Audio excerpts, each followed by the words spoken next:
I know many of you are going to be looking for a new job this year. Maybe you've recently become unemployed. Maybe you're still employed, but you've set yourself a goal to find a new job in the next 12 months. If you're new to the channel, my name is Bill Benoist. I'm a certified professional career coach here in Silicon Valley. And in today's video, I want to talk about 5 things that you need to prepare for if you're going out into the job market. So number 1 is your resume. And what I want to talk about here is especially important if you're an older worker, somebody 50 years old or over. And that is, there is age discrimination out there. It's often a perception based upon the resume. They've not even met you yet. And to get past this, you want to make sure that your resume is age proof. You don't need to go back more than 10 years, definitely no more than 15 years on a resume as far as dates are concerned. So if you have older work experience but you want to keep it on the resume, put it under a heading additional work experience, but don't put any dates on it. Also, make sure that the formatting is correct and that you have relevant keywords based upon the positions that you're going to be applying for. So resume, number 1, make sure that you have that in order. Number 2 is your LinkedIn profile. You want your LinkedIn to be working for you 24/7. I mean, here's the thing. A resume is reactive in nature. You see a position out there, you send in your resume. Somebody says, hey, John, send me your resume. I'm going to float it around my company. You're being reactive in nature. But LinkedIn is proactive. It works for you 24/7, but you need to set it up correctly. And what that means is having a good profile photo out there, making sure that you have keywords also in the LinkedIn profile in the About section, and also a headline that works for you, that really stands out. Number 3, you got to prepare for the interview. This is something that I think most people don't do. They don't prepare ahead of time for questions that they're likely going to be asked. So do you know how you're going to answer? Tell me a little bit about yourself, or what happened at your last job. Do you know how you're going to answer the question, what are your salary expectations? Or what do you think your biggest weakness is? What do I have to worry about if I hire you? And of course, those behavioral type of problems or behavioral type of questions that can be problems. Tell me a time when. Give me an example of. These are all things that you need to prepare for. And then finally, you have to have a job search strategy. All right, so maybe there is some companies out there that you are really considering, really looking into.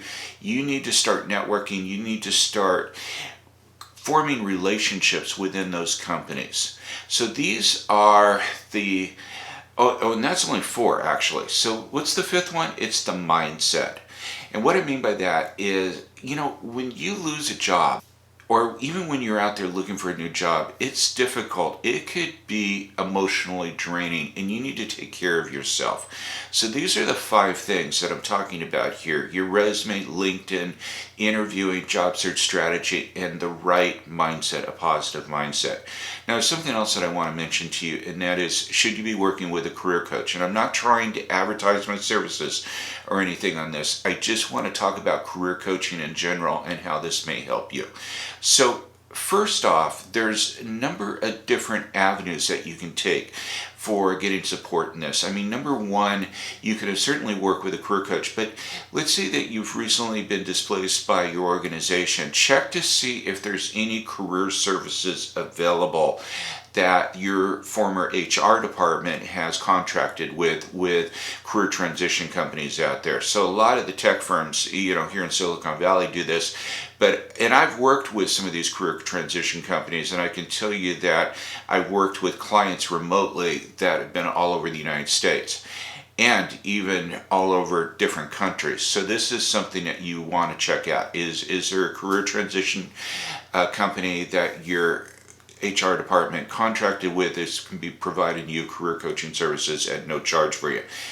A lot of times there's nonprofit organizations within your area, so make sure that you check with the unemployment office or just do a Google search for nonprofit coaching. And then finally, if you do invest in a career coach, you're probably going to ask yourself, well, is it really worth it? Let me give you a couple of numbers here just to maybe, share this with you. You make the determination what you think the ROI is. If you are making $50,000 a year, $50,000 a year, if you divide that by 2,080, that comes out to about $24 an hour, which is, on a 40-hour work week, and I know a lot of us work more than 40 hours, but on a 40-hour work week, you're looking at about $960.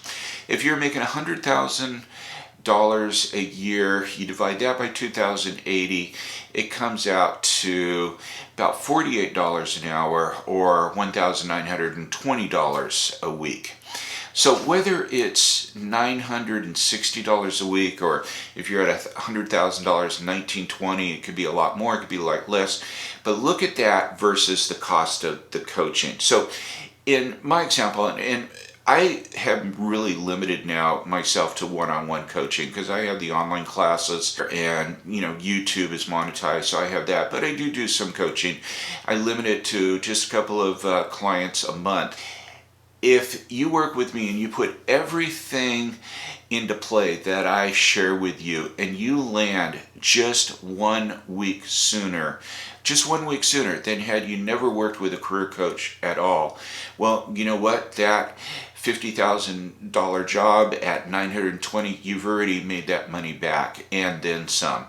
And the thing is, and there's been statistics out there, there's a number of different studies out there that have shown that working with a career coach will, usually help you land a lot sooner than just 1 week ahead of schedule or ahead of time. So anyway, that's the ROI on career coaching. It's something I would definitely consider. Again, whether you are unemployed right now or you're looking for a new job in the future. So I hope you found this video informative and useful, and if you haven't already done so, make sure that you subscribe to this channel, hit that bell notification, as I do upload new career tips and strategies every Tuesday, and I'd hate for you to miss anything. Thanks again for stopping by, and I look forward to seeing you next week.